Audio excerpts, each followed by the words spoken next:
けね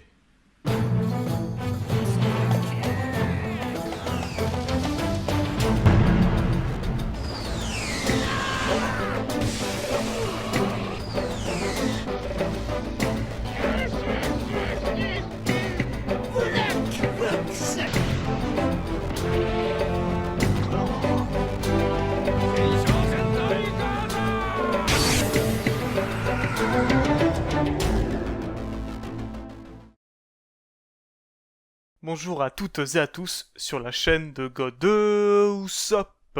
Aujourd'hui, nous nous retrouvons pour une nouvelle théorie sur un personnage de notre œuvre favorite, Gecko Moria. Grand Line a forgé toute l'œuvre de One Piece avec des personnages exceptionnels rencontrés par les Mugiwara tout au long de leurs aventures. Parmi eux, on retrouve les 7 grands corsaires. En effet, God Usopp a rencontré ses rivaux comme l'homme de Paris-Plage, Crocodile, ou encore l'homme de tous nos cauchemars, Gecko Moria, et son fameux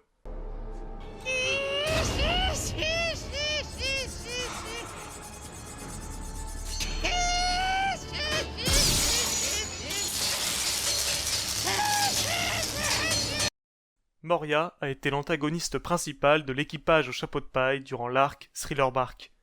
Cet arc est tout simplement exceptionnel. On se souvient tous de nombreux moments marquants. Zoro contre Ryuma, Brook contre Tararan, ou encore le combat de l'ensemble de l'équipage contre Oz. Malgré tout cela, le combat le plus marquant de cet arc est bel et bien God Usopp contre Perona. Notre dieu a démontré toute sa puissance et son charisme en battant celle qui avait mis à mal le Monster Trio. Mais alors, quel rapport entre tous ces combats et Gecko Moria? L'ensemble de ces combats a été possible grâce à lui. L'existence même de Thriller Bark, ce bateau géant, est l'œuvre de Moria. Le personnage a montré toute la puissance de son fruit du démon, mais aussi de son intelligence. L'équipage au chapeau de paille s'est retrouvé à un moment donné, quasiment sans espoir, face à celui qui abordait fièrement une prime de 320 millions de berries. Pour beaucoup de fans, Moria a été montré très fort durant l'arc, mais avec la progression de tout l'équipage, est devenu de plus en plus insignifiant. De plus, sa prime n'est pas représentative de sa puissance, et joue même en sa défaveur.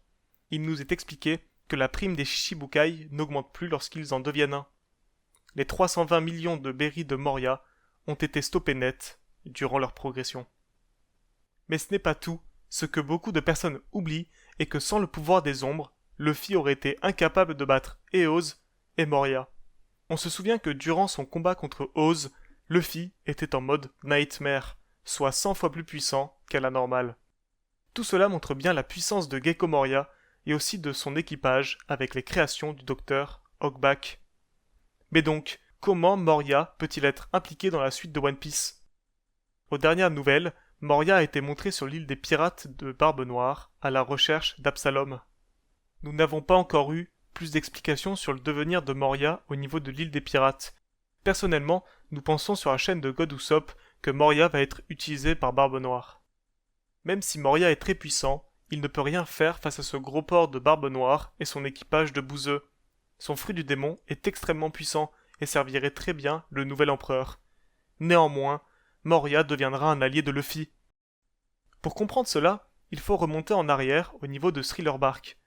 L'utilité principale de ce bateau géant était de combattre Kaido, la bête la plus puissante sur Terre. En effet, on sait que Moria est allé à Wano Kuni dans le passé, avec le cadavre de Ryuma, mais aussi son combat contre Kaido.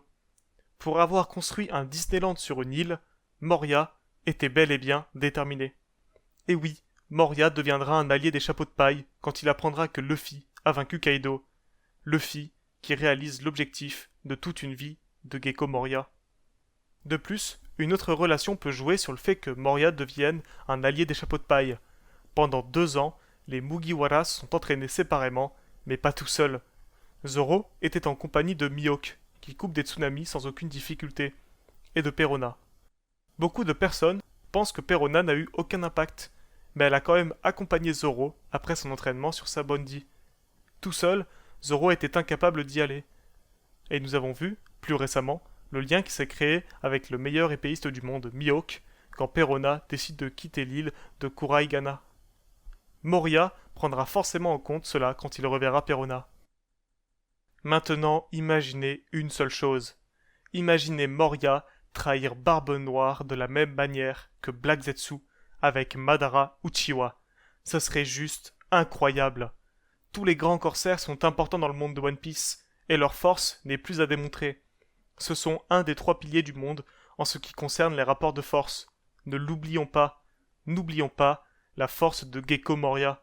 Nous verrons bien si dans le futur cette théorie se réalise. Mais dès lors, n'hésite pas à nous faire part de ton opinion en commentaire pour que nous puissions en discuter ensemble. Aime la vidéo si elle t'a plu, abonne-toi, et on se dit à la prochaine sur la chaîne de God de Usopp.